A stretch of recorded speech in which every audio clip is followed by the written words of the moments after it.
Hey guys, so this video I'm going to cover the topic of which ESCs you should and shouldn't buy. And the reason this video came about is I was experimenting with this guy here. This is the Eachine Falcon 210 Pro, trying to get it to fly better. And one of the main reasons I was not able to get it to fly well is because the ESCs that are installed on this that it comes with are proprietary. It has proprietary firmware on there. You can't update them and you can't configure them. So they don't work very well in terms of making the quad fly reasonably well. Even with the latest beta flight, these ESCs just suck. And by the way, don't buy this this craft. It's just it doesn't fly well, and the parts on here are really not that good. So I would recommend not buying this because you have to swap so many parts out. Now I did do some mods to this to try and get this to fly better. So if you did buy this and you want to see the mods that I made, I'll put that at the end of the video in case you want to watch that. But for the most part, you gotta basically swap all the ESCs and you gotta swap the PDB as well, because the PDB ends up browning out the receiver, and I ended up having a failsafe because the PDB browned out the receiver. Anyway, back to the topic of ESCs. The reason you don't want proprietary ESCs because you can't do anything with them. You can't configure them. And the ESCs that you do want are going to be BLHeli ESCs, not even BLHeli. I know that if you look at the prices currently right now, the difference between a BLHeli ESC and a BLHeli ESC, you might as well just go with the newer one, and you might as well get the ones that are DSHOT ready. For example, the Emax Lightning, or not Emax Lightning, the Emax Bullet series, the new ones that just came out this month, are actually DSHOT ready out of the box. And so I'll put links to all those in the description where you can get those. You don't have to do any hardware modifications like you have to do with some of these older BLHeli ESCs, and you'll be future-proof. So if you're in the market to get ESCs right now, I'd recommend getting those. The only downside to those is they don't have a 4-in-1 ESC, which is my preference right now because it makes builds a lot easier. So hopefully they'll come out one pretty soon. But I'll have a couple links to some 4-in-1 ESCs that I prefer right now that are hopefully DSHOT ready, and so then you can just get those and be future-proof, and you don't have to do any hardware modifications. So that's the whole idea of getting these ESCs. Anyway, these are just my thoughts on the current state of ESCs as of March 2017.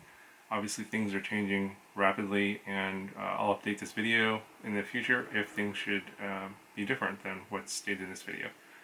I hope you guys find this video helpful. Let me know if you guys have any questions, and I'll talk to you guys in the next one.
Okay, so here it is with all the mods completed.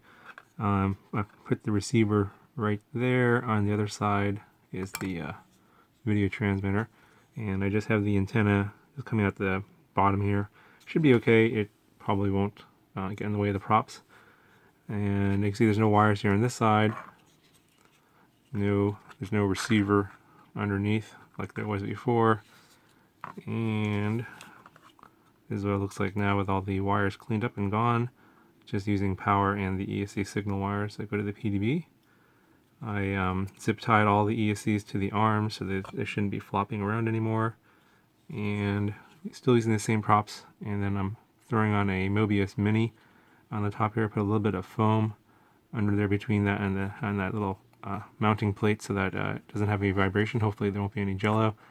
As you can see here, it's a really tight fit. This is the only camera that I could get to fit on top of here for HD video recording. And you can see here that the clearance is probably a millimeter or two on each side.